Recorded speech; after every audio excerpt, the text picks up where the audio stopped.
ময়মনসিংহ নগরীর নমহল এলাকার বাসিন্দা রিপন কুমার দে গত ৯ জুলাই থেকে জ্বর, মাথা ও শরীর ব্যথা এবং পাতলা পায়খানার সমস্যায় ভুগছিলেন। ১২ জুলাই পরীক্ষায় ধরা পড়ে তিনি ডেঙ্গু আক্রান্ত।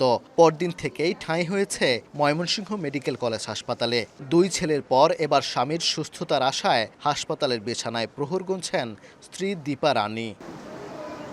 হাসপাতালে প্রতিদিনই বাড়ছে ডেঙ্গু রোগীর চাপ।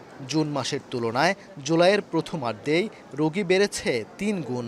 গত ১.৫ মাসেই ডেঙ্গু কেড়ে নিয়েছে ৪ জনের প্রাণ। এমন পরিস্থিতিতে ময়মনসিংহ মেডিকেল কলেজ হাসপাতালে চালু করা হয়েছে আলাদা বিশেষায়িত ওয়ার্ড। সিমটম দেখে পরে আমি ডাক্তারের শরণাপন্ন হই। ডেঙ্গু টেস্ট দেয়, পরে ডেঙ্গু আইডেন্টিফাই হয়। কিছু খাইতে পারি না, পেটে ব্যথা করে, বমি বমি ভাব লাগে। ড্রেনেজ সমস্যা বেশি, তো এই কারণে এদিকে ডেঙ্গু উৎপন্ন হইতে বেশি।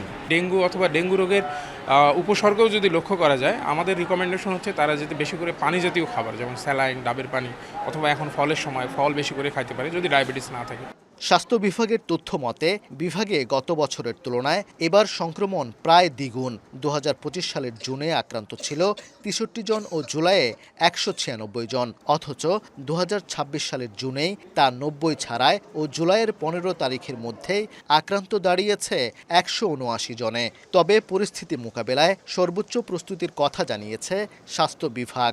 আমাদের প্রত্যেক চিকিৎসককে, প্রত্যেক কনসালটেন্টকে আমাদের এই যে লেটেস্ট প্রোটোকল, সেই প্রোটোকলটা পড়াশোনা করে সেই প্রোটোকলটা অনুযায়ী চিকিৎসা করার জন্য নির্দেশ দেওয়া হয়েছে। এদিকে নগরীতেও ডেঙ্গুর সংক্রমণ এখন ঊর্ধ্বমুখী।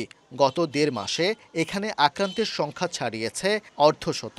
বাউন্ডারি রোড, মাদ্রাসা কোয়ার্টার, লিচুবাগান ও নমহল সহ বেশ কয়েকটি এলাকা এরই মধ্যে ডেঙ্গুর হটস্পট হিসেবে চিহ্নিত হয়েছে। তবে সংক্রমণ নিয়ন্ত্রণে নগরীতে মশক নিধন কার্যক্রম জোরদার করেছে সিটি কর্পোরেশন। আমরা ড্রেন পরিষ্কার করছি, খাল বিল পরিষ্কার করছি, জঙ্গল পরিষ্কার করছি। পাশাপাশি আমাদের ৫০ জন শুধু মশক নিধনের কর্মী গতকালতে কাজ করতেছে। গেল অর্থ বছরে মশক নিধনে ২,৩০,০০,০০০ টাকা ব্যয় করলেও ২০২৬-২৭ অর্থ বছরে এই খাতে ৩.৫ কোটি টাকার বাজেট বরাদ্দ রেখেছে সিটি কর্পোরেশন। সংশ্লিষ্টরা বলছেন, ডেঙ্গু মোকাবেলায় সরকারি প্রতিষ্ঠানগুলোর মশক নিধন কার্যক্রমের পাশাপাশি জরুরি ব্যক্তিগত সচেতনতা ও সামাজিক উদ্যোগ। ওবায়দুল হক, সময় সংবাদ, ময়মনসিংহ।